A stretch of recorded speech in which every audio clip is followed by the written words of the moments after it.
ایک دن آئے گا جب ہماری سرحدیں لبنان سے لے کر سعودی عرب کے صحراؤں تک، بحیرہ روم سے لے کر نہر فرات تک پھیلی ہوں گی۔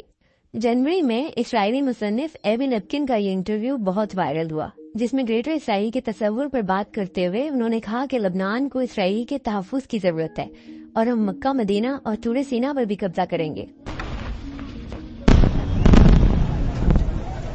اسرائیل کی غزہ کے بعد لبنان میں جاری کارروائیوں کے بعد سوشل میڈیا پر ایک بار پھر سے گریٹر اسرائیلی کی بات کی جا رہی ہے۔ کچھ سوشل میڈیا پوسٹ میں یہ دعویٰ کیا گیا کہ چند اسرائیلی فوجیوں نے اپنے یونیفارم پر گریٹر اسرائیل کے نقشے کے بیجز پہنے تھے، اور دائیں بازو کی اسرائیلی وزراء نے بھی ماضی میں اس تصور کا ذکر کیا ہے۔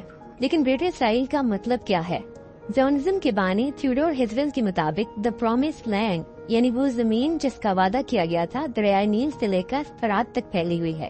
اس میں فلسطین، لبنان، اردن، عراق، ایران، شام اور سعودی عرب کے علاقے شامل ہیں۔ اسرائیل میں بہت سے یہودی اسے لینڈ آف اسرائیل کے نام سے جانتے ہیں، مگر کیا یہ صرف ایک نظریاتی تصور ہے یا اسرائیل اس پر عملی قدم اٹھا رہا ہے؟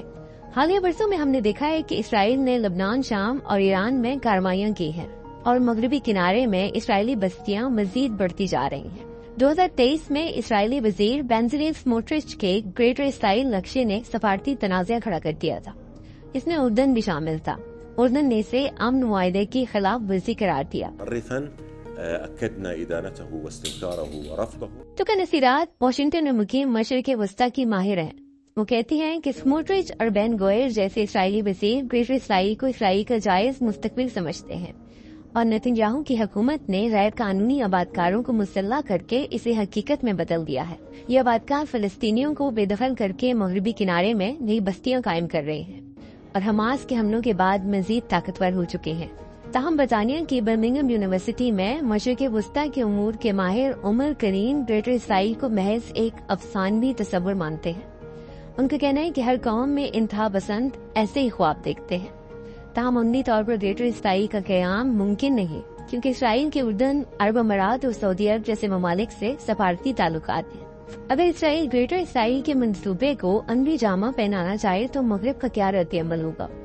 ٹکا نصیرات کا کہنا ہے کہ اب تک امریکہ اور دیگر مغربی ممالک نے اسرائیلی کارروائیوں پر کمزور رد عمل دیا ہے۔